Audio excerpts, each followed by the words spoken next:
Welcome to today's webinar, Leveraging Town and Gown Partnerships, hosted by the Smart Growth Information Clearinghouse. My name is Michael Bayer. I'm the Manager of Infrastructure and Development at the Maryland Department of Planning and Project Manager for the Smart Growth Information Clearinghouse. The Smart Growth Information Clearinghouse is a project of the Smart Growth Network and is partially funded by the U.S. EPA Office of Community Revitalization and is managed by the Maryland Department of Planning.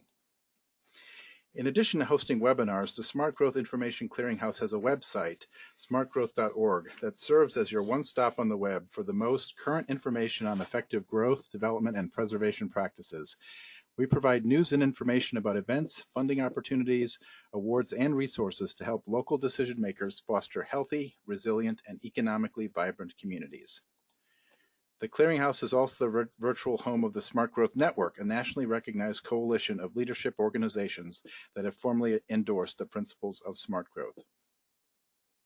This webinar is one in a series of webinars produced by the Clearinghouse on smart growth topics, available for viewing at smartgrowth.org. We are recording this webinar and will post it on our website in the next few days under the Webinar Archives tab. We encourage you to visit the website and subscribe to our e-newsletter to get the latest news and information about smart growth and to learn about our upcoming webinars. You can also find out about planning initiatives and educational opportunities in Maryland by visiting the Maryland Department of Planning's website at planning.maryland.gov. Viewers of this live event are eligible to receive 1.5 CM credits from the American Planning Association. To log your CM credits, visit the American Planning Association's website at planning.org. Log into your account and search for the name of today's event, which is Leveraging Town and Gown Partnerships. You can also search for event number 918-3727. This webinar has been approved for 1.5 CM credits for live viewing only. So to get started, our speakers today are Gerrit Knaap, Kimberly Fisher, and Joel Rogers. Gerrit Knaap is the Executive Director of the National Center for Smart Growth Research and Education and an economist and professor of urban studies and planning in the University of Maryland's School of Architecture, Planning, and Preservation.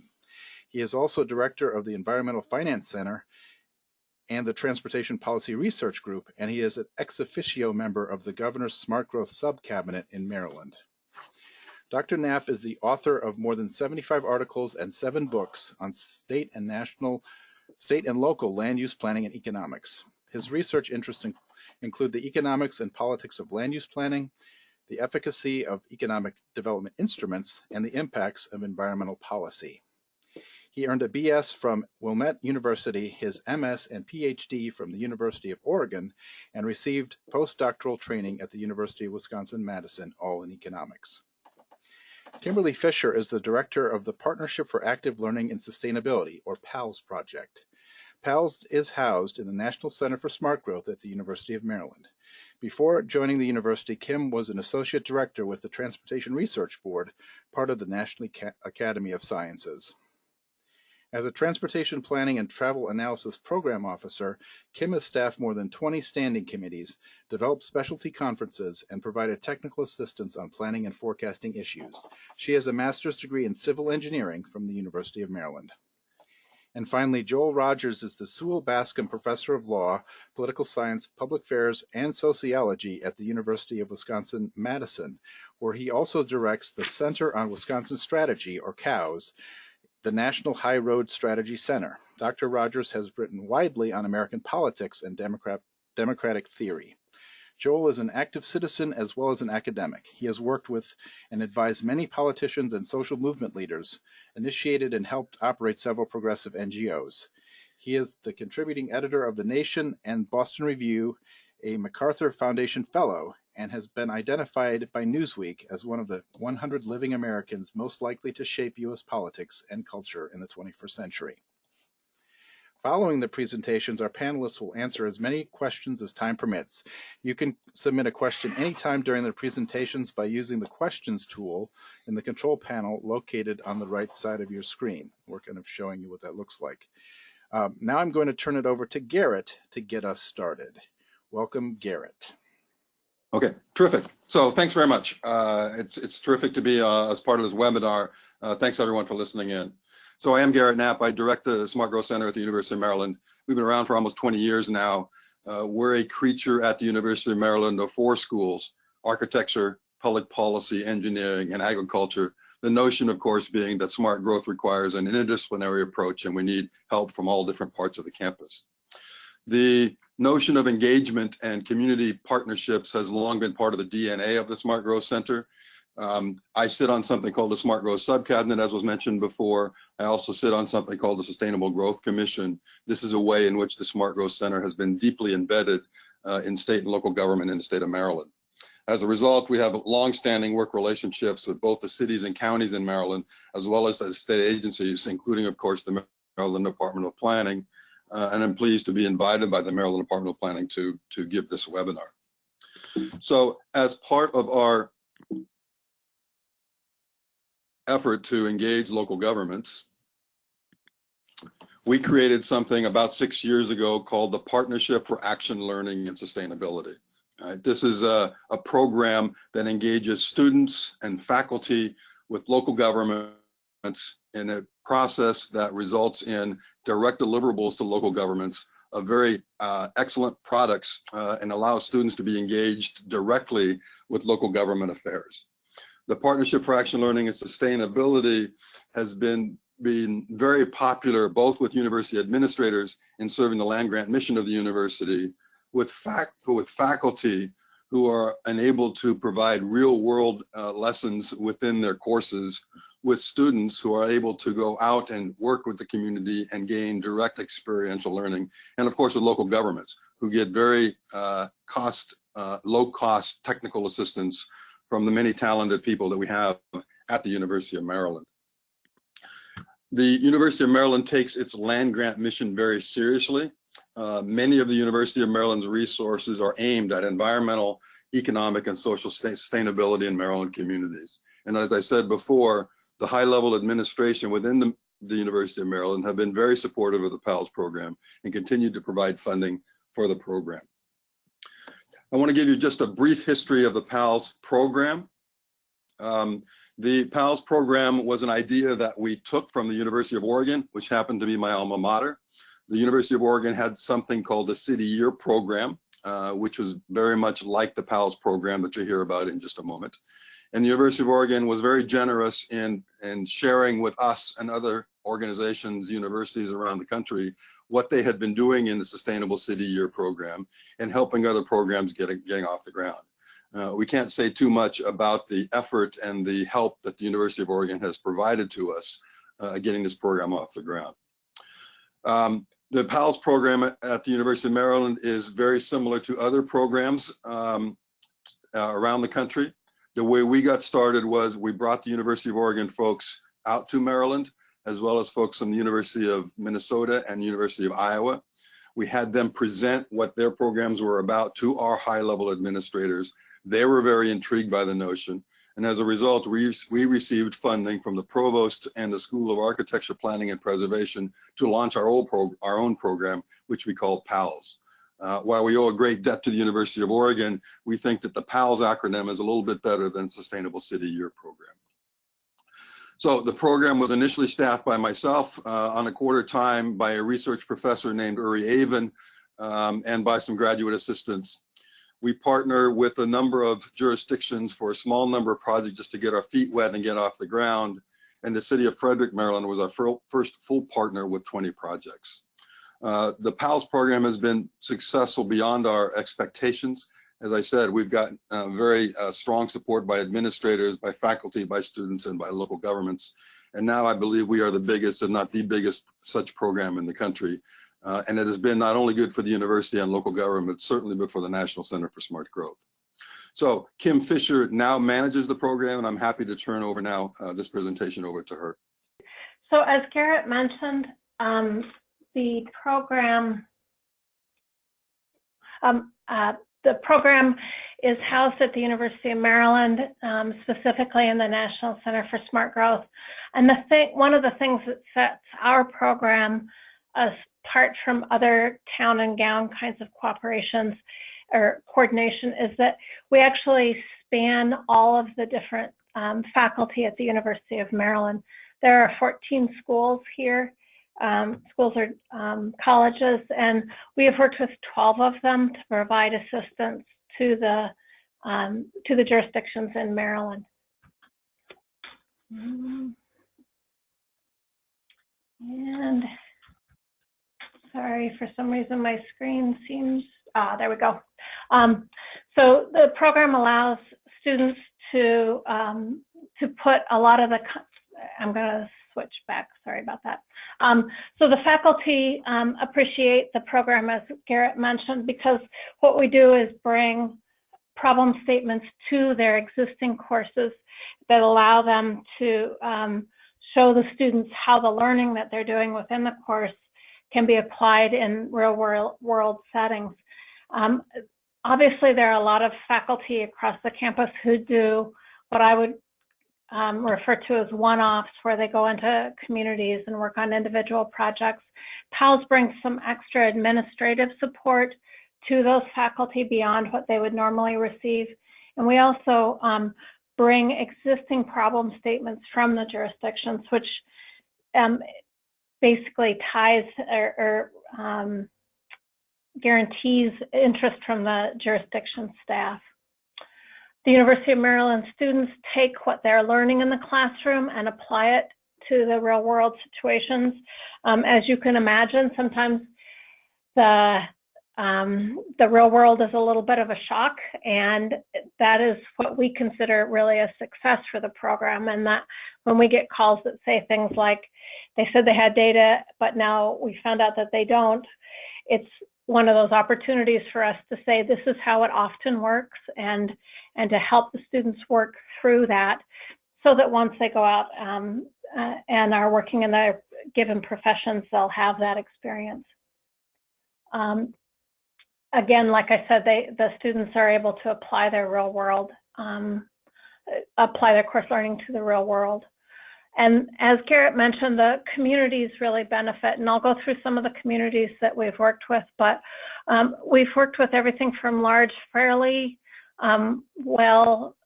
fairly good economically stable communities to very small, sometimes really tenuous cities that don't have any paid staff or very few paid staff. And so for all of those organizations, we're able to bring really cost-effective information to them and suggestions for how to move forward on the problems that they give us. Just a couple of quotes from students that have worked, or faculty that have worked with us. It really does end up being quite a win for all the parties engaged with PALS. Just to give you a sense of where we're at, we're entering our 7th year here at the university. We've had 21 different partners, cities, counties, departments, and also state departments now. We've had over 145 courses that have worked on problems, and over 2,000 students that have worked in the PALS program. It's really hard for us to estimate the value of the work that our students and faculty have done, but just kind of rough back of the envelope estimations takes us to over $4 million, we believe. How the program works is that we solicit interest from jurisdictions in Maryland. We typically look for one partner that will give us at least 20 projects for the academic year, and then we're open to other partners that can give us a smaller number. We usually look for about 30 projects in the academic year. The projects cost the jurisdictions between $7,500 and $10,000. This is also one thing that sets PALS apart from some of the collaborations that go on. We use that money to help support the program, obviously, but also to help support the faculty and students and any work that they're doing with the project. And I'll get more into that budget as we move along. We also establish a leadership team, typically about 2 staff members from whoever the partner is and PALS staff. We have regular phone calls with that leadership team to kind of nudge people along if we need to check that everything's going right. And during the semester, to set up presentations that we will have of the final products. The partner staff generate the project statements, and this is the third major thing that I believe sets PALS and similar projects apart from regular collaboration. We don't come up with the statements or the problem statements, and neither do the faculty.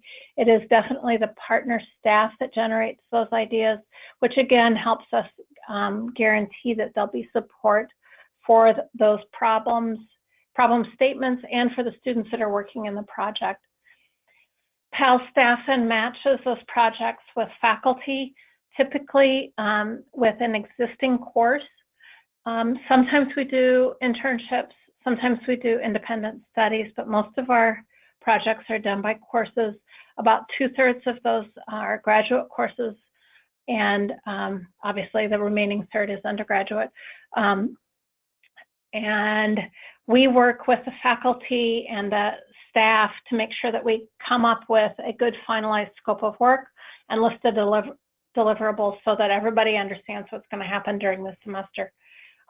For those of you who are at an academic organization, you know the semesters go fast. 14, 15 weeks is all we have. So we really, the PAL staff really stay on top of both the faculty and the points of contact within the jurisdiction to make sure that the communication's going on and that the project is progressing the way it needs to. We do whole presentations at the end of each semester. This is kind of an opportunity for our students to shine and for them to see the kind of reception that the work that they've done receives. This is a list of the organizations that we've worked with. Gerrit mentioned that we started with a couple of small projects. Salisbury City was one project, and a couple in College Park, which is the town that the university resides in. But since then, we've gone on to work with counties, housing and community associations, different departments, public schools. Last year, for the first time, we worked with the Maryland Department of Planning and Housing and Community Development, and we will be working with those two statewide organizations again this year, plus the Maryland Department of Natural Resources. So we have a fairly broad set of partners that we've worked with. The program's evolved as we've gone through the years. We and a lot of the EPIC N programs start with just the city or county partner, and a lot of them also have a limit of one academic year. Our model has evolved, as I said, to really offering and encouraging jurisdictions to enter into multi-year partnerships with us. That has both benefits of contracting, and sometimes it's hard to fit in all of the courses or projects that we'd like within one academic year. But we also feel that it's going to help us become more knowledgeable about the jurisdictions that we're working with and help us encourage some long-term collaborations between the faculty and those jurisdictions. We've also started with different kinds of partners, so school systems, neighborhood coalitions. I will mention that you need to be a little cautious with those for anybody who's thinking of doing that, just because it's hard to find the person who's in charge when you're working with a coalition. We also had, as I mentioned, worked with the Maryland Department of Planning last year. What they did was they gave us an umbrella contract so that we could work with smaller towns that would only have, for example, one project, and that had, as I mentioned, such limited staff that actually entering into a contract with us was an impediment. Not typically, it's not the money, it's just the contracting piece. So Maryland Department of Planning gave us an umbrella contract for 5 projects, and we'll, as I mentioned, do that again. We've also worked with single departments within a city or county, and with for example, a redevelopment authority here in Prince George's County, and the Department of Environment in Prince George's County. A lot of times people are hesitant to talk about budgets, but ours is out in the open. It's on the web page, and so I wanted just to give you a sense of how it is that we work on this. The way we set up the budget kind of varies depending on the distance to the partner. As you can imagine, Maryland's are really not as big as other states, but it's fairly large. And getting to the extreme ends of the state really increases the travel costs for our students and faculty. So distance to the partner and the projects influences things. the number and the types of projects. As Gerrit mentioned, we do have university support, and that has allowed us to keep the charge in what we consider a pretty reasonable range of 7.5K and 10K. So the budget that you see there on the right-hand side is a basic budget, which is usually our starting point with the faculty and the individual classes or projects. We have an editor who does a final edit. We this year are starting with a project manager that will help. This will be a graduate student or student within the class that'll help the faculty member kind of with the administrative things. We give the faculty members an overload payment of $1,500. We support travel, either buses, rentals for vans, or mileage for students who drive out to do the field work that might be required. And then we set aside money for miscellaneous expenses such as software if they need it, equipment, material for the final product, that type of thing. And then there's the administrative costs that we have. I just wanted to mention a little bit about the kind of partners that we work with. This is one thing that we have to really spend time with our jurisdictions on because it's sometimes hard for them to visualize how much is available here at the university. I think this would be the case with most large state universities. So frequently, the jurisdictions will think of these programs, which you see on the screen now. So planning, we have, we've done a lot of transportation planning projects, GIS projects, community and neighborhood planning, and even some affordable housing. We have a real estate department within our school, and they've done market studies. Business school is really active with the PALS program. They've done everything from succession planning to economic evaluation of different kinds of buildings or new offerings by jurisdictions. Engineering also has done quite a bit of work with us. They had one class that did an evaluation of what the energy savings could be in public buildings with different types of improvements and cost benefit on that. And landscape architecture is also a major partner with PALS.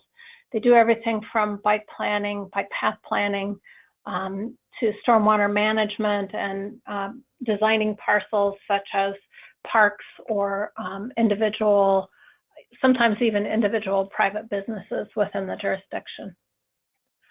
But other people or other programs that the jurisdictions might not think of are some of these that are shown here. We have a historic preservation program within the university that has done quite a bit of work with us, downtown architectural tours, things like that. We have a video journalism course that's been incredibly successful. They've done videos for us on the opioid crisis, second chance for people being released from jails or prisons, and technology for low-income households, really hard-hitting and very interesting videos. Architecture department's obviously done some work with us too. Health is something that we're seeing becoming more and more on the radar screen for local jurisdictions. So how can they contribute to the health of their citizens? So we've done therapeutic research program or recreation programs. We've looked at aging in place. We've looked at youth suicide issues all through the public health department here on campus. And also information school. Our information school is one of the fastest growing schools on the University of Maryland campus. And they do all kinds of web pages, databases, human-computer interaction modeling, that type of thing. So, and that's not somebody that most jurisdictions would think of. We've also worked with policy, and I'm not going to go through all of these in any kind of detail, but policy, communications, agriculture is a big piece for the university and probably for all of the land-grant schools. We've done everything from turf grass management through looking at the economic viability of hops farming in Maryland. And then we also have a really strong program on environmental policy and science and environmental policy and technology. And so those have been really popular. I wanted to spend just a little bit of time on what we have found over the 7 years in terms of the characteristics that you need for a successful, I'll start with a successful program and then kind of drill down into it. So a successful program usually, I mean, you need the consistent funding so you can have staff. You need local governments close by who want the services. We haven't found that an issue in Maryland, but there, you know, if you're starting up a program, that may take some education to get it through. Our program is focused on sustainability, and so that has been really key to us. And Maryland counties and cities tend to have that kind of orientation, so it's worked really well.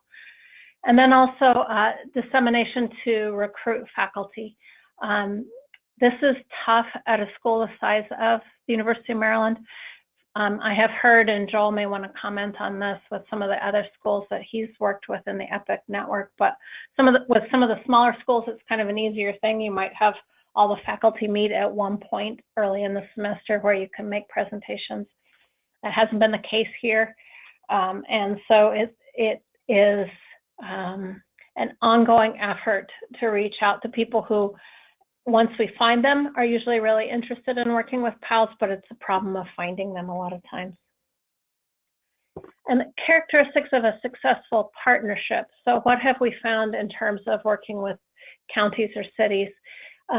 One of the most important is that you have to have support from the partner leadership.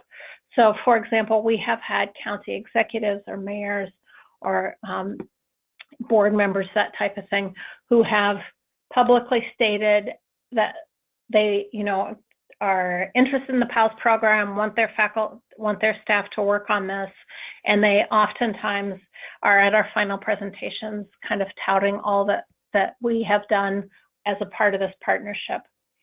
That strong leadership team that I mentioned is really important, and the people on the leadership team from the partner's perspective or the local jurisdiction need to have enough seniority that they can push when that's required. Engagement by the mid-level leadership within the agency is important because you need people who understand kind of the organizational goals of either the city or county or department, and the authority to commit their staff time to working with the students on those projects. And then finally, we establish a point of contact for each project, so people who would be using the results on a day-to-day basis. And you need points of contact that have the time and the interest, and most importantly, that are going to be interested in engaging with the students. We don't find that this is hard to find people like this. A lot of the jurisdiction staff really enjoy the opportunity to work with students, be exposed to new ideas, new kinds of approaches to the problem, but that is really important.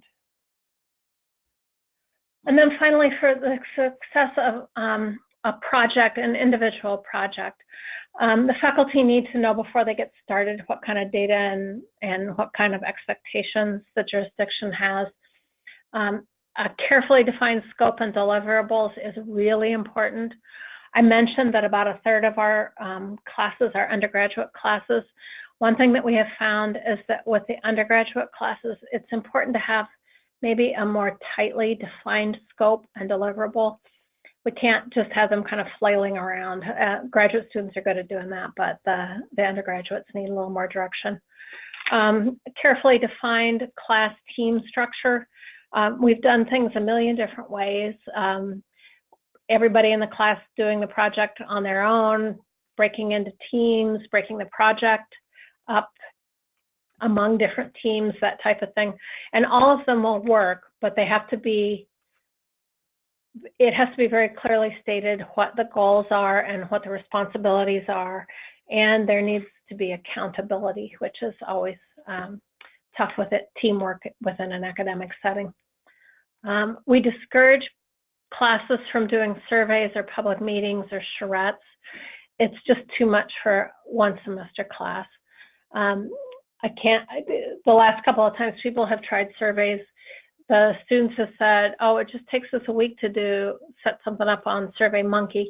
which is probably true if you didn't really care what the questions were and you didn't have to have approval from the jurisdiction, and if you had a clear audience, all of that. So we really discourage people from trying to do any of those three things. We have found that a literature review and an identification of peers that are working on the problem are really helpful to most of our partners. A lot of times when you're buried in the weeds at a jurisdiction, it's really hard to do that kind of search to see how other people are handling the issue. And with most of the problems and the projects that we have done, there are people doing this and grappling with that exact same project or problem. So the literature review can be really helpful. And then finally, obviously, checking in several times during the actual during the semester in the 14 weeks. These are just some quotes. As Gerrit mentioned, our leadership has been really positive at the university, and the people that we've worked with at the jurisdictions have been equally positive about the results that they have seen from their teaming up with the university. I have, if you're interested in more information, my contact information, Gerrit's and Marshall's, I apologize, I didn't get that switched out to Joel's contact information, but Joel will no doubt have a slide like that in his deck. The web pages that we have are also there, and all of the results of the PALS work is on our web page. Unlike everybody else, I think our webpage needs improvement, but you can find the stuff on it. So I hope you'll take a look, and if you have questions, call. So the next thing that's going to happen is Joel Rogers is going to talk a little bit about the network, the national, actually international network of programs like PALS, and what sets apart the EPIC N network. And so with that, I will turn it over to Joel. Okay. So so that was a great presentation, I thought, from Kim, describing one of the programs in this network that I'm going to describe to you. The programs are all called EPIC programs. EPIC stands for Educational Partnerships for Innovation in Communities, which is a boring name, but the acronym we like, EPIC. And the N stands for network. So we refer to it as the EPIC N, as EPIC N, or the EPIC network. And what I am is, I'm very involved in the national organization of all the different EPIC programs now, indeed, around the world. There are about 39 of them right now, and it's growing, as I'll show you later. And I'm Secretary Treasurer of the corporation, which we just set up very, very recently, just in fall of 2017. And you should know that all the stuff that Kimberly was describing and that could be described from other programs.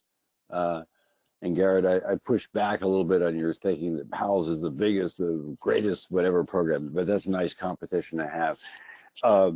But all the programs thus before 2017 had basically no support at all externally from foundations or other grant agencies. We thought that the demand on the services of the program were getting big enough that we should really get our act together a little bit, set up a secretariat, a central office, hire at least a little bit of staff to help coordinate things, etc. And so we incorporated in late 17, got our first money just in July of last year. And I'm Secretary Treasurer, not Treasurer. I don't have a treasurer. And board chair of EPIC-N, the new incorporated entity. I'm also very involved in the local EPIC program here at the University of Wisconsin. We call it there the University Year.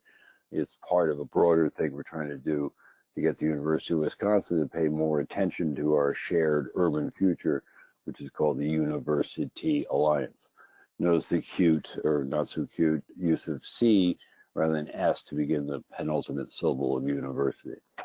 And there is my that's the information on. I'll give you my information later, but that's the information you really want. If anyone is interested in anything that Kimberly said or that I'm about to say about this EPIC thing, we really want to grow the thing and continue to improve its quality. and you get any answers to almost anything you want, either by going on the website, epicn.org, pretty easy to remember, or writing to it at info@epicn, or calling, and you'll get a staff response within, in general, 24 hours, almost always 48. All right, so let me, Kimberly's happily stolen some of my thunder, so let me just go through this relatively quickly. The whole EPIC thing starts from, certain shared premises, I hope, and then a familiar problem. The premises are that we live in a world which is not yet heaven, and may be inclining towards something like hell. We've got, but most of it is in cities, and more of it is in cities. So we're living in an urbanized world, very big social, ecological, governance problems, like inequality, environmental destruction, collapsing democracy, whatever. In that world, and now for some reason my slideshow is not working. This is very unfortunate. Okay, in this urbanizing world, all cities, by which I don't mean megalopolises necessarily, but aggregations of people, dense aggregations of people and firms and their economic activity and social activity, all cities have instances of those problems, be they ecological problems, or problems in public responsiveness and democracy, or problems in inequality. But every city that we know of any reasonable size has at least some university or universities very near it. And each of those universities has knowledge and, above all, people who are potentially useful to solving those problems. So this is what we premise at EPIC or EPICN, and the problem is that neither of those universities, neither the knowledge nor the people, are used particularly well locally. As Kimberly stressed, there's a lot of very real, non-PR, non-BS university community engagement going on all over outside of EPIC, and we don't diss any of it. The people doing it are often, God's gift to their communities. But it does tend to be relatively ad hoc.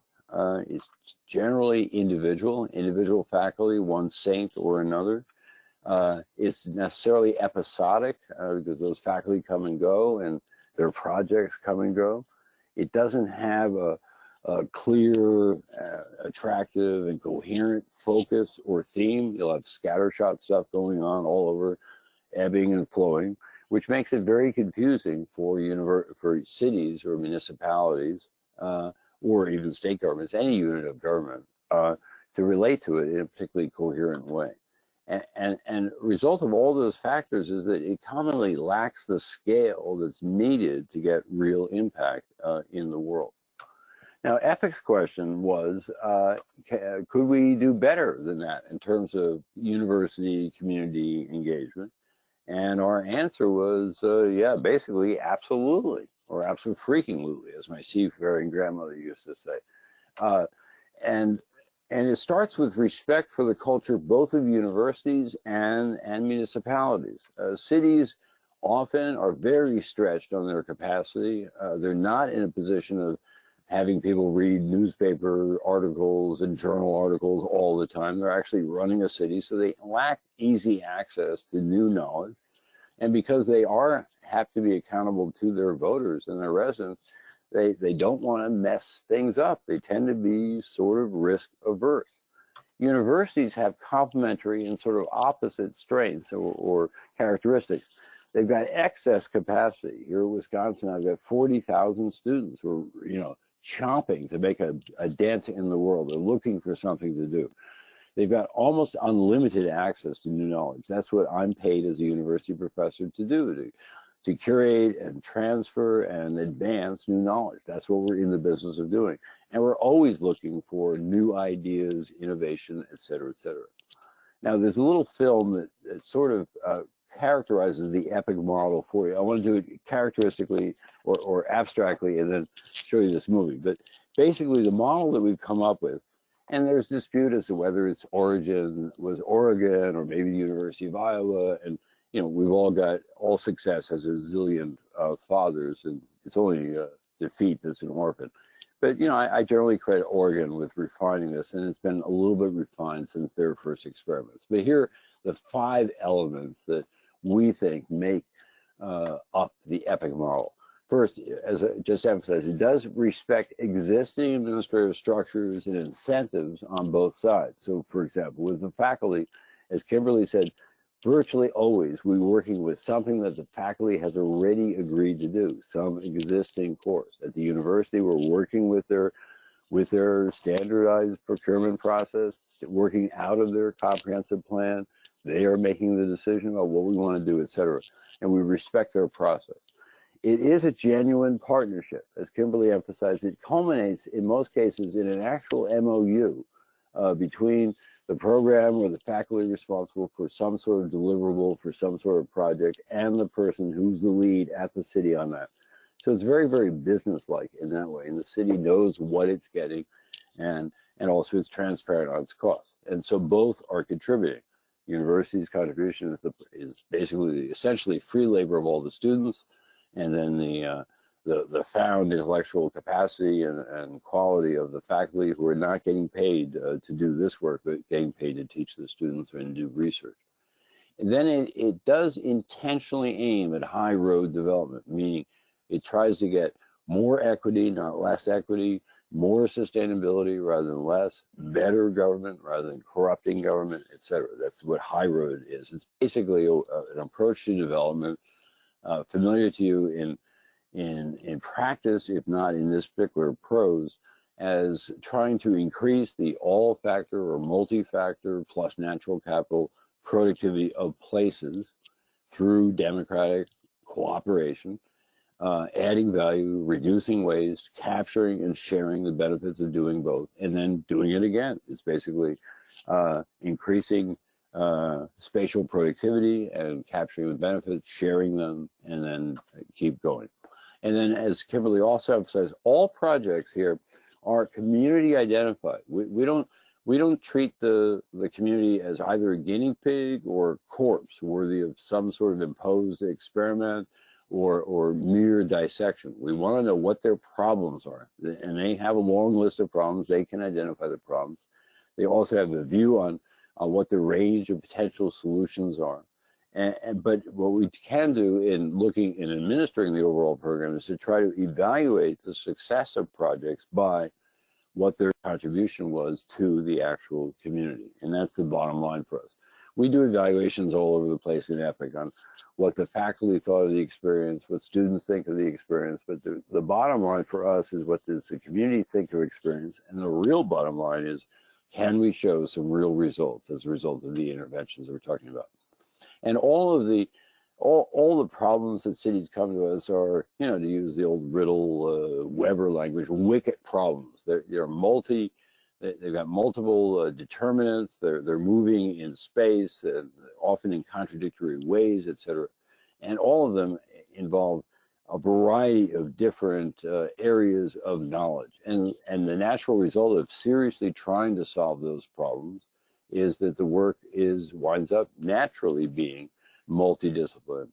But it also is adequately large, because you're talking about assembling a large number of classes here in terms of students and hours, and for that matter, faculty, to make a real dent. And you notice that EPICN, the highlighted things, spell out EPIC. Now, I'm not sure who's in charge here, but John or Michael or whoever, could you now show the movie briefly? Cities are always looking for ways to improve, whether that's by increasing quality of life or reaching economic, social, or environmental goals. Yet, at a local level, change is often hard. City staff often lack the capacity, time, knowledge, or political space to make the changes that society increasingly demands. So how can the city get knowledge into practice, facilitate positive discussions about change, and look at old problems in new ways? It turns out that what cities lack, universities have in abundance. Students have a tremendous amount of creativity and desire to make change. They are learning best practices and the latest theories, and are hungry to find ways to translate that knowledge into practice. They can facilitate conversations in the community that are less threatening and more productive, and they have a lot of time to give. Many university departments already do work related to cities in subjects like city planning, architecture, geography, law, business, journalism, landscape architecture, economics, engineering, and public administration, just to name a few.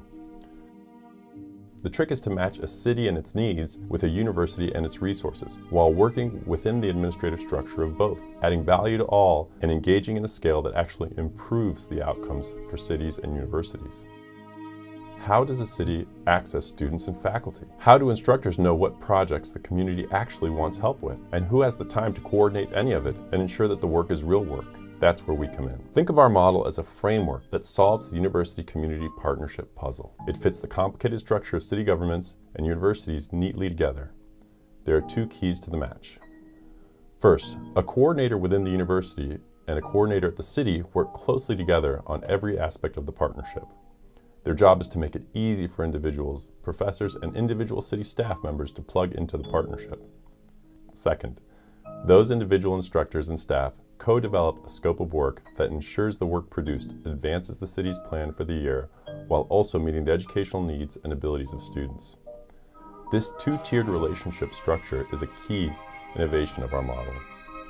It provides quality control, ensures the projects are real, and allows busy faculty and city staff to engage easily in a partnership that provides tremendous value to their existing work responsibilities.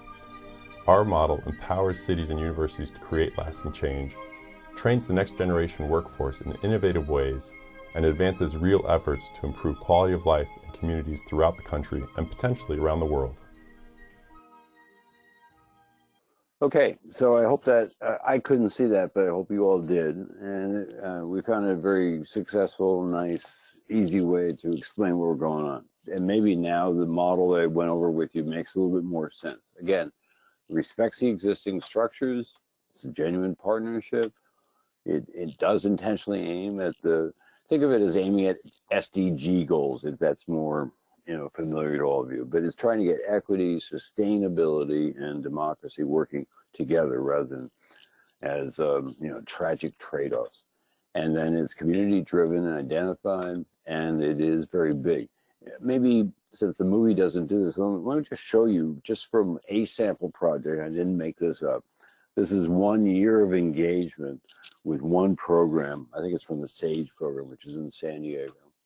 It had 14 different projects. Kim was talking about using 20. It had 28 classes involved. Between those classes, they had 500 students. There were 11 different disciplines, 24 faculty members working. They had some assistants and staff or report writers. That's part of that money that you get from the city to support the final report. But look at that 80,000 hours figure. That was the amount of free time that the city got from that 1 year of engagement. And that's where some of those numbers come from.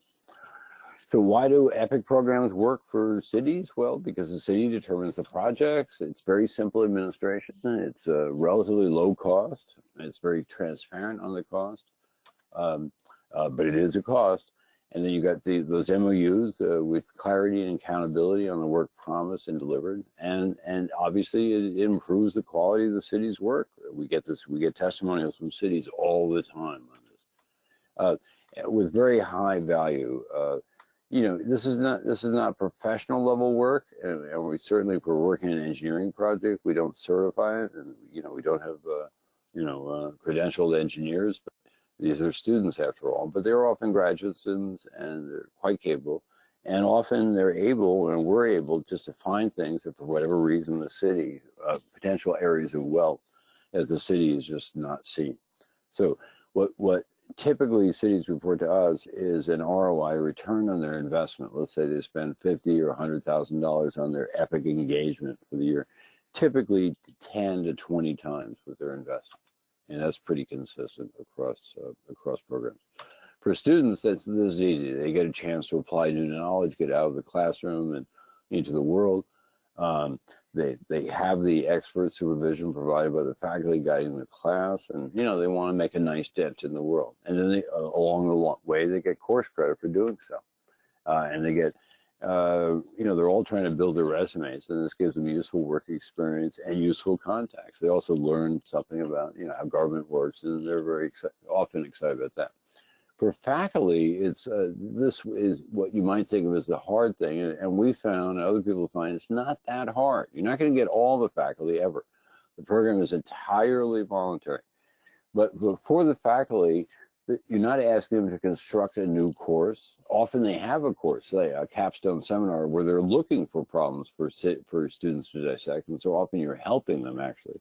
It is certainly a chance for them to test the idea, even if they are not invited to use the city as a guinea pig, and then get some all sorts of new contacts and experience. And for the more research-minded faculty among you, NSF and a variety of other federal granting things now often want to see some actual impact and connection of real universities. And they'll do, cutting edge and bleeding edge technology, but they would really like, if you're testing some sort of new thing, to show that you've got acquiescence from a number of cities. And then for universities, well, it certainly satisfies those high impact learning practices. It improves the learning experience of students.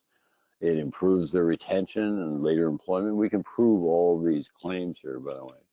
It improves their standing in community. The amount of press that the EPIC program has gotten in Madison, and we're younger than PALS.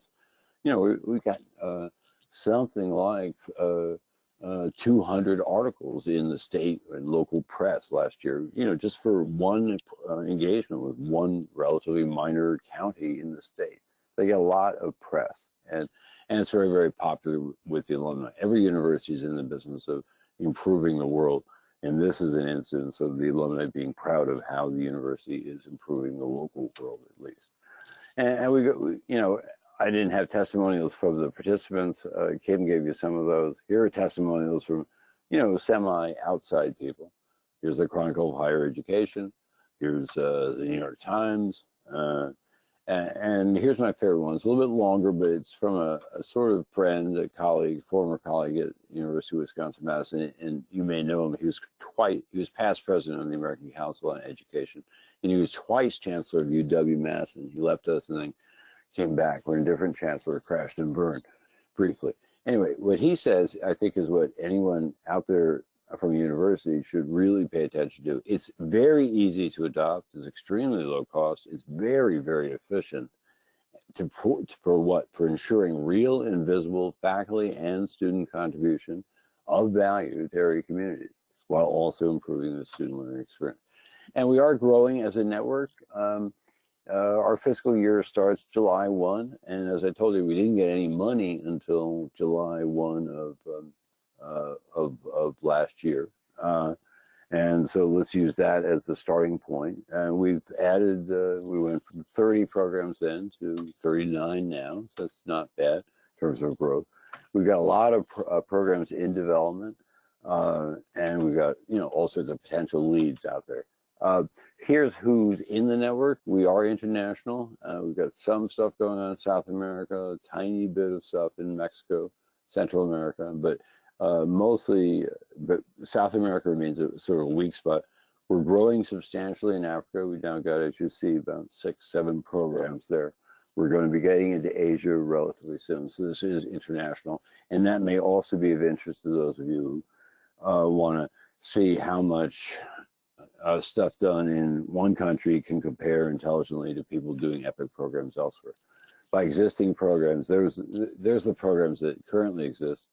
And you'll see there, there's a mix of publics and some privates. You got small schools, big schools. You got, I don't know, flagship campuses and branch campuses. You're all over the place, which shows the flexibility of the thing to work with different sorts of environments. There are pictures. This is sort of goofy. Anyway, those are some of the schools, not even all 39. And the ones where we're currently in development, where in development means some local resources going toward considering or starting a program. So if you see your school or a nearby school on that list, please get in touch with us if you'd like them to get over the goal line of actually starting a program, because they're currently saying they're doing it. But the most important thing, of course, is the work. Over 8 years, and I think I'll skip the rest of this in the interest of having space for more discussion. Over 8 years, We've completed more than 1,000, it might be as high as 1,200 projects in more than 200 municipalities or other government units. So this thing is pretty well ground truth. And we have records of all these that we're finally putting up on the website, so they'll be commonly, easily searchable and shareable among all the different programs. Again, this is a totally volunteer thing, and you get the record keeping that's associated with all volunteer things. We're now trying to get the records up and shared more systematically, and that will be available on the website. And some of it is, you know, the sorts of things that Kimberly talked about, improving transportation. I'll cycle through these quickly because Kim did a great job on the sort of concrete, you know, not building, I don't know, the Eiffel Tower or setting, a space shuttle out, but doing very concrete things with local communities. Oh, here's a funny one. This is one of our early projects. It was done in Salem, Oregon, or nearby in Salem. These people were sort of shocked that the EPIC people, using the university brains, and the students were able to discover this possible source of value, which results in about $800,000 in cost savings and revenue. They've been banking that ever since. They paid maybe $200,000 for that EPIC engagement, and that's a gift that really has gone on living. But other things are, the return is more in the improvement in public policy or the avoidance of waste. Here was the thing that Sage did in freeway industrial impact. Rainwater stuff like Kim was talking about with your landscape architecture, and hydrology is king, guys, given global warming, but also other things. And that's where the video journalism stuff that Kim talked about, or other sorts of visual arts often come in. Wayfinding or cultural mapping is another thing.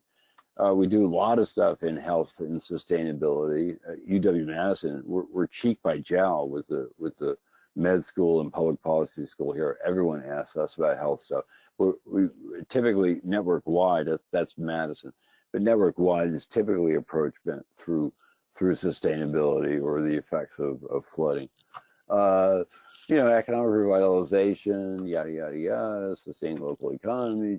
But also note that I mentioned cities at the outset, and that is certainly our principal focus, but there's also a lot of stuff that's done regionally and certainly in rural areas. So here's one of my favorite projects done by Tennessee, regional water quality and improving that in a regional watershed. Anyway, that's it for me. Look forward to your questions. There's my address if you want, or you write to me at COWS as well, and that's my number, and I'm over and out. Okay. Great. Thank you very much, Joel. So throughout the webinar, we've been assembling questions posed by our audience, and we'll now move into the question and answer session. You can continue to submit questions as we move into the discussion, and we'll answer as many as we can till about 3:30 Eastern time. I will mention we did get some feedback that folks were not everybody was able to view the video. It may have been a bandwidth issue for some folks. So we have sent out by the chat window the link, and we're also showing the link now on the Q&A page. And then we'll actually probably also post the link on our webinar archive page with the video of this one once we're completed. So with that, we're going to move into the questions, and we're unmuting everybody, including Kim and Gerrit and Joel. And I guess we'll start a question that came up here during the presentation is how do you recruit communities to participate in these programs? Kim, you want to do that? You want me to do it? Well, I can take the first stab at it, and then maybe, Joel, you can talk about how other organizations do it. So I'm really lucky here at the University of Maryland because Gerrit, as was mentioned early in the presentation, has a lot of connections with the jurisdictions around the state, both through his work with the Maryland state level commissions, but also just work that he's done with other organizations. And Ori Avon, who started the program, has worked as a planner and a planning director all over the state of Maryland. Having said that, I will say that part of doing this, I think, is going to those places where the jurisdiction staff meet. So in Maryland, we have an association of county staff and an association of city staff. I've gone to APA meetings around the state. When we do presentations, we always try and include people from local jurisdictions. So it's similar to what happens here at the university. You know, you just have to be out there talking about the program and demonstrating the value as much as you can. So Joel, do you want to talk about it from a more national level? Yeah, but I'm not sure I have a lot to add. You obviously have to publicize the program. You have to get out there and work the municipal associations, in some cases the state associations. You know, but they're all over the place, and it's not that hard to get invited to I don't know, you know, an ICMA meeting or a county municipality meeting or whatever. You know, we do those routinely. Some of you may face a certain hostility, maybe especially for your flagship university in state politics. A lot of state politics has become sort of anti-enlightenment in the values of the university in the last 30 years, as all of you know. And in Wisconsin in particular, not to be parochial, we had real worries that these counties outside of Madison would look at us as, you know, pointy-headed academics with bad hair and, you know, talking too fast, which of course we are, but then hate us as a result. And at first we had to recruit pretty aggressively and talk to people in advance. But 3 years in, you know, I'm looking now at the applications for, we do it over a very long period of time. We do a year of planning before we do the engagement, then we do the engagement year, then we do an elaborate follow-up thing. Again, it's a very flexible program in terms of the precise design of the engagement, but we now have applications from, you know, very rural counties to very metropolitan, you know, dense ones. We've got stuff from Green Bay. You guys probably don't know Wisconsin that well, but we've got stuff from Green Bay to Milwaukee, Adams to La Crosse, you know, Fall River, Egg Harbor, which is a little village way the heck up north west in Wisconsin. We've got applications now all over the state for a program which they know is centered at the University of Wisconsin-Madison, which they've been trained by state politicians for years now to loathe. And that's a real competition for the service. So you got to promote it, but you'll get there, you know, depending on your work. And the other thing to add, Kimberly may not mention this, you know, the best marketing, of course, is word of mouth. So we always tell people, talk to our previous partners and make sure those previous partners are willing to field calls from their colleagues elsewhere. And we found that they're more than happy to.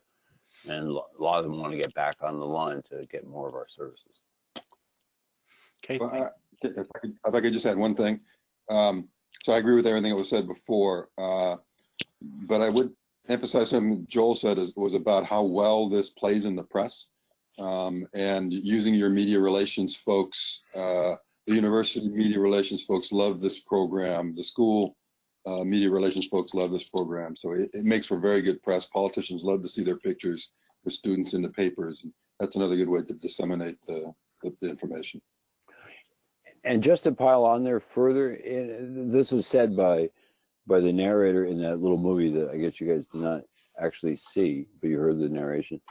Often having students become the people who come back to the town, the village, the hamlet, the school district, the transportation agency, whatever unit of government, or even the state, rather than the professors themselves, has tremendously, wonderfully, almost beautiful, I know I'm not getting choked up here, but calming effect on the nonsense partisanship you often see.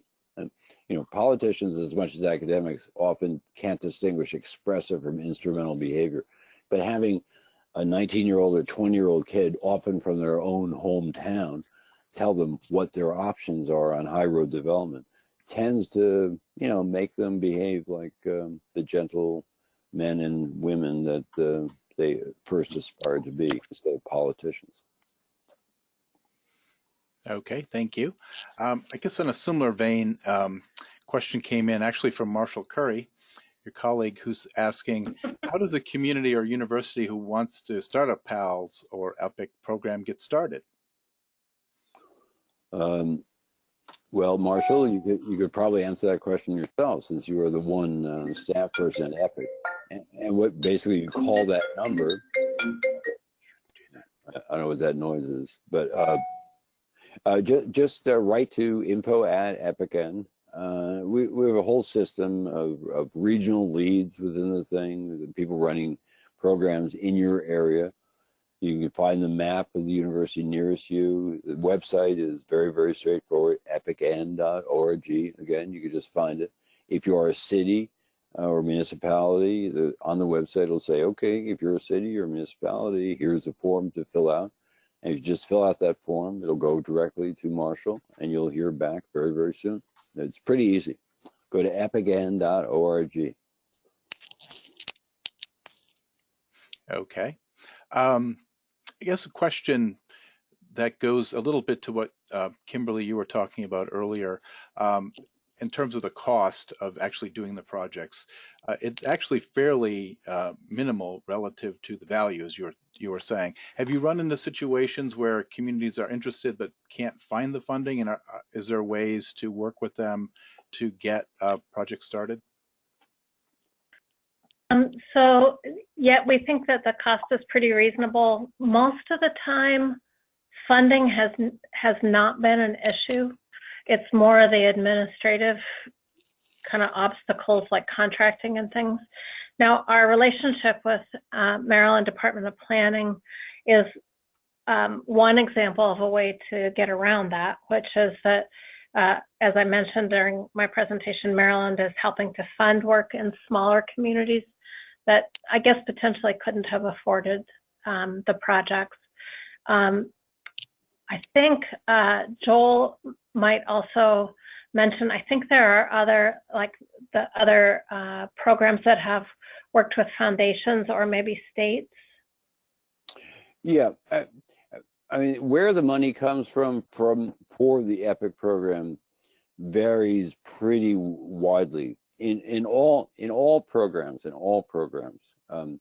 cities have to have some skin in the game. Otherwise, they won't take it seriously. They'll regard it as charity rather than a happy transaction and or transformation. So the city is giving in kind, in the person of their lead contacts on projects or their overall contact, and that's one contribution. We also ask the city always to put in some money, but if a city says, look, we really do not have any money at all, they're usually not deliberately lying, but they're not telling the truth. Within the comprehensive plan of any city, within the budget of any city, there are pockets of money that have not yet been fully, they may have been appropriated, but haven't been fully allocated. And what we find useful is just give us the stuff in your comprehensive plan or your strategic plan, if you happen to have one, or your climate adaptation plan or whatever that you're having trouble working on now. And we work out from there. We work out from the existing budget of the city rather than impose some big new thing on the city.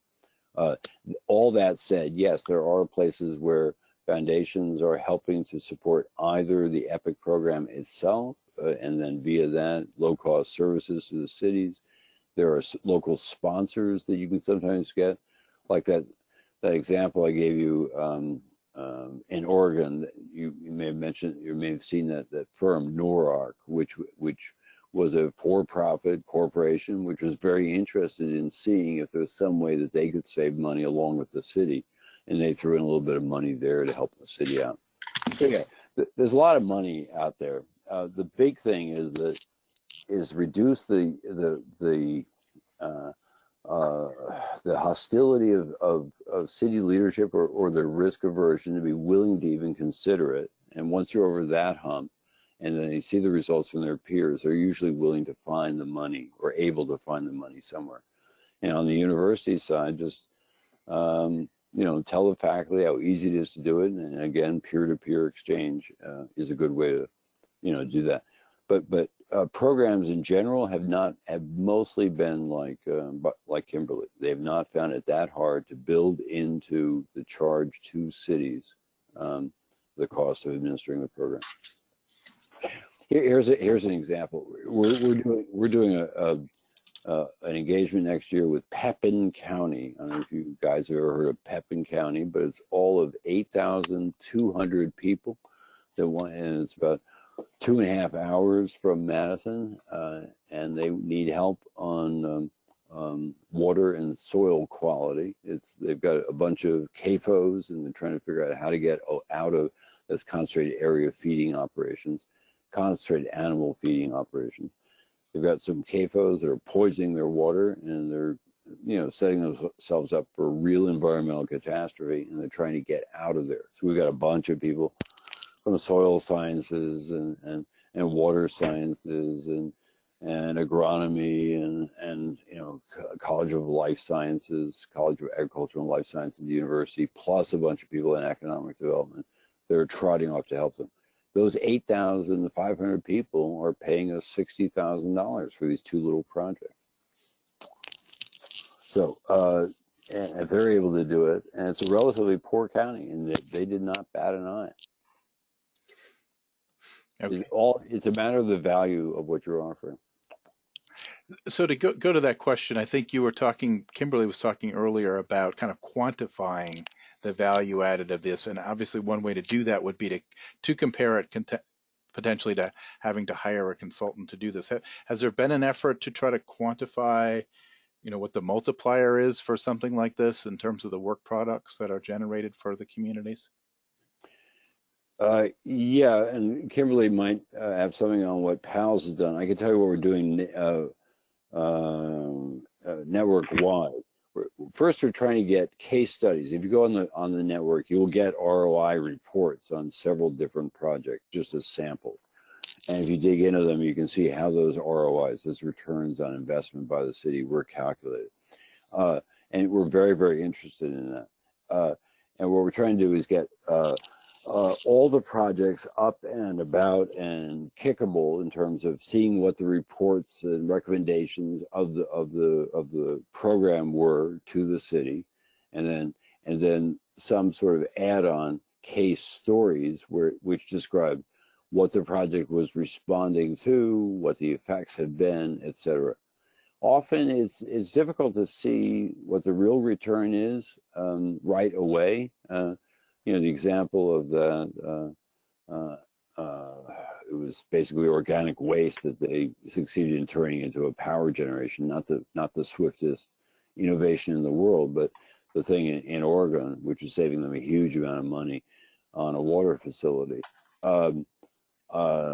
at both ends, both in the amounts that they need to clean out of the water and the amount that they could get by the stuff not going into the water, burning that stuff. But often the effects are felt 2-3 years out. And so some of our programs do so-called ripple analysis of effects. Minnesota is very into doing that. They go back and talk to the city a year later, 2 years later, and see what the effects have been. But so I'm sorry to talk so much, but we are trying to document it. We're not all the way there. The 10 to 20% ROI that are reported is largely anecdotal, but it is a consistent report, and we are asking this question. If you compare it to the consultants, whom we don't really want to compete with at all, we don't want to irritate the consultants, what the cities see relatively quickly once they get to know the program is that we can do much more. I sort of hate this term because it reminds me of English aristocracy, but bespoke, it's very tailored TA, much more than, I don't know, Parsons, Breakerhoff, or, some other, or McKinsey or someone else could do for a city, because they can send in, one of their young people, but what the city generally is getting is something which is much less tailored and specific to them, in part because our labor costs are so cheap, and we're right there, so we don't have the travel costs that they might have. Anyway, just to chime in from the PALS perspective, this is something, both the measurement of the value we're providing and of student work hours is something that we would like to be able to provide as accurately as possible. It's tough though. So what we have done is we've come up with some pretty standard values for undergraduate classes, graduate courses studios for the number of hours, and then also some fairly standard values for the types of projects that we do. It's not perfect, but it's transparent. So if you're interested in where we came up with the numbers, those are also available. I do think it's an important piece to consider, but what Joel mentioned, I think, is also important in that sometimes the work that we do doesn't lead to the construction of something or a new program, but it leads to questions and it leads agencies to the next step, which is valuable in and of itself. So I come from a research organization that I worked at before I came here, and quantifying the impact of research is so difficult, and it's usually pretty silly, I guess, would be my term for it. But we recognize we need to do it, and we're working with the EPIC network to try and find the best ways to do that. I mean, one easy thing you can do is you can look at the work product itself and then do a comparison of what the market cost of getting that quality product would have been. That's a lazy person's way of showing the value add, and you just take the difference there. But there, in that case, we sort of win the argument before even beginning it, because let's say you're contemplating a new facility of some sort, a park or a bridge or whatever it might be. We're not going to be able to give you certified engineers, but we can give you certified engineers who happen to be directing some graduate students in planning or architecture or landscape architecture or civil engineering or something, and they will give you, some pro formas, some estimates of costs, some, a variety of different designs that you might want to consider, some examples from other cities, sort of like yourself. Every city is different, but they're comparable things. And those sorts of scans and rough pro formas and financial analyses, just to get in that door at a consulting firm would probably cost several times what we're charging them.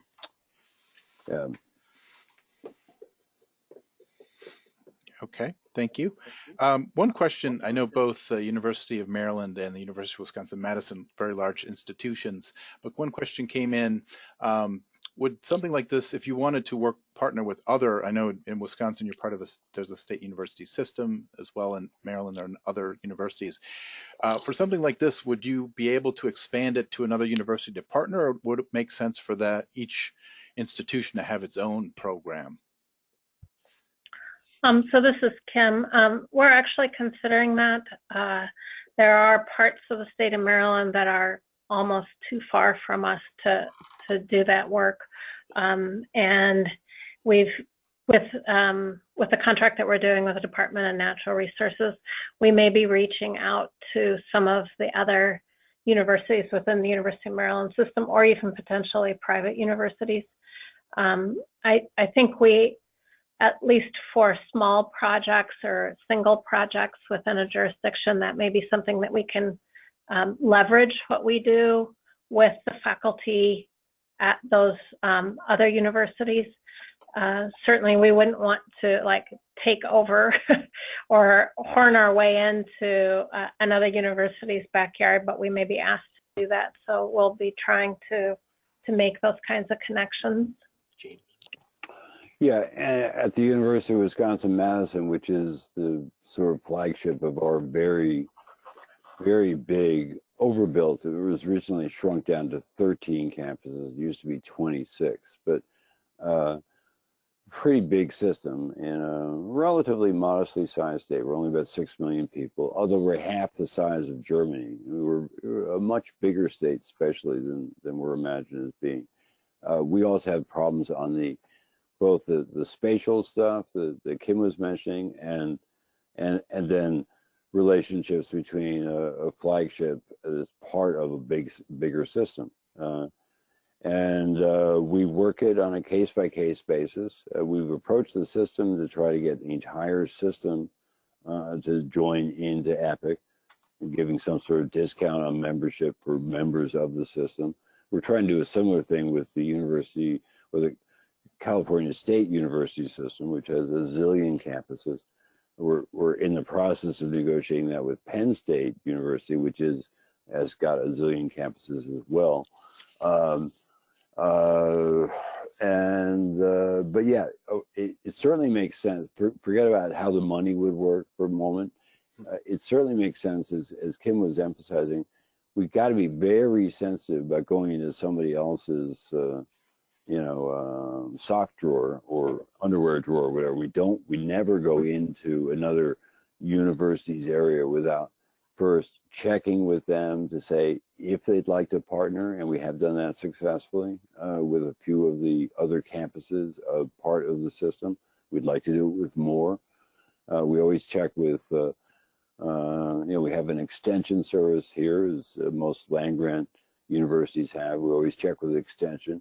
You got to know the territory, and you can't be a big swinging jerk and just come in and say it's my way or the highway. So we try to be very sensitive politically going outside of Madison. But really delighted now that Brown County, very, very conservative county, and Milwaukee County, very, very tough place in terms of its relation to Madison, are now asking to work with us. But we're a relatively new program. This is just our fourth year, actually. Kim's been at this a little bit longer, twice as long, I think. Anyway, if you're working in a big state system, be sensitive to its internal politics, and don't go where you're not wanted, ever. It's a waste of time, and it'll make enemies. We all know that already. Okay, just a couple last questions before we conclude. Is there a minimum number of staff that a jurisdiction needs to make this type of program work? The jurisdiction or the university? Your client group. Well, Kim, I don't know what your experience has been. We usually find at least one person, one lead, and then usually a couple of people who will return their calls almost immediately within the city. We found it possible to deal with one lead, as long as they have what's important is the point that Kim brought up. I would not work with a coalition. I would not work with a conglomeration of 5 cities united in some sort of federation, unless there's someone who is the executive. You need someone who can make decisions, but you only need one person or their delegate, in our experience. Kim, yours may be different. Yeah, we've worked with really small communities, one that had only one paid staff who was a town clerk, and mayor and council that were elected but volunteers. I think if you have a mayor or an elected official who's willing to advocate for you, you can get away with that. When we did work with them, with some of these small communities, one of the things that we found was that most of the data associated to those projects had to come from either the county or the state. So it adds kind of a wrinkle in terms of who the students have to work with. Possibly not a bad wrinkle, because it does introduce them to more data sources and more people across the state. But we've worked with some pretty small jurisdictions, and honestly, that was part of the reason that Maryland Department of Planning and PALS was so interested in setting up that umbrella contract, because one of the things that we find is that those small guys across the state are ones that have huge needs, and so such limited resources in terms of being able to hire consultants or hire staff that could investigate things. So to the extent that it's possible, I'm hoping to continue to identify those small communities and find ways of linking up with them, either through state funding or potentially even foundation funding if it comes to that. Because I do think our type of programs, the ones within the EPIC network, can really make a big difference in that type of community. Yeah. Just to add to that, the real value add of EPIC is probably not, although we've worked with megalopolises, we have worked with New York City, for example, we have worked with Chicago, we have done projects of different sorts with very, very big cities or parts of very big cities. But the real value add is in a mid-sized city, and the super duper value add is in smaller cities, towns, villages, etc. Because they don't have the staff. I mean, they commonly have volunteer staff. As Kim was describing that one, I don't know if it was a township or a village, Kim, but you know, you've got very small towns. They're just held together by, you know, string and baling wire with very limited budgets, and they really need the help. Okay, so our last question here, I'm going to read it to you. Our municipality requires university interns to be paid. If the student doesn't have work study or some type of grant funding their program can use to pay them, then we can't hire an intern from a university program without trying to find funding within our respective departments, which we can't always do. Do you recommend to students that they seek work study or other funding to help make these projects happen, or do they receive compensation? Or how do they receive compensation? It doesn't seem fair that they have to work for free. Right. Well, they're not working for free. They're working for the most valuable thing that every student wants, which is to get more credits toward becoming an alumni, an alumnus. This is not an internship program. Maybe I wasn't clear enough. These things are run through existing courses that the students are getting credit for. So they're getting paid via the credit and learning that they get through the course. In the same way a student does homework in a course, and you know, the usual thing is you do twice as many hours of prep for class as you do time in class. In this case, you're just doing that time instead, applying your skills that you learned in class to a particular project. But the students are not getting exploited in any important way. And then typically programs, is true of lots and lots of different programs, less true at Madison, but I know it's true elsewhere. Then often you'll identify, the faculty will identify some student who seems to be particularly gifted at writing to maybe get a little bit of extra money for the writing of the report, or you'll have students hired as editors. Their students get a little bit of sidebar cash commonly for participating in this, but the work, the 80,000 hours that we're talking about there, that was not paid student time, nor was it exploited student time. That was course time that the students were going to use anyway for that course, that they're just rotating in their focus a little bit. So I'll just add to that. We've had just one intern work with PALS, and I'm actually looking at expanding that, but we haven't run into that issue of the need to pay them. Most of the interns that I am looking at, this is part of a requirement for their master's degree, is that they do an internship with a set number of hours and has to be on location at the jurisdiction. And none of those students are paid.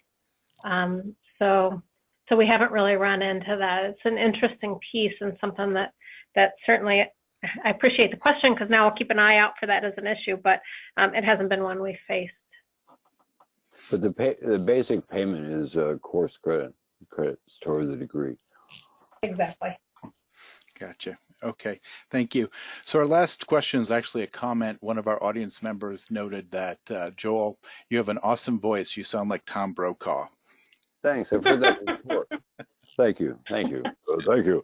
I'm part of that greatest generation. No, I'm not part of it. I benefited from it, as did all of us. Okay. Well, with that, this will conclude our webinar, Leveraging Town and Gown Partnerships. I'd like to offer a big thank you to our presenters for a great presentation and to all of those of you who attended. The complete recording of today's webinar will be posted on the smartgrowth.org website later this week, as well as the link you saw earlier for the video that was embedded in it.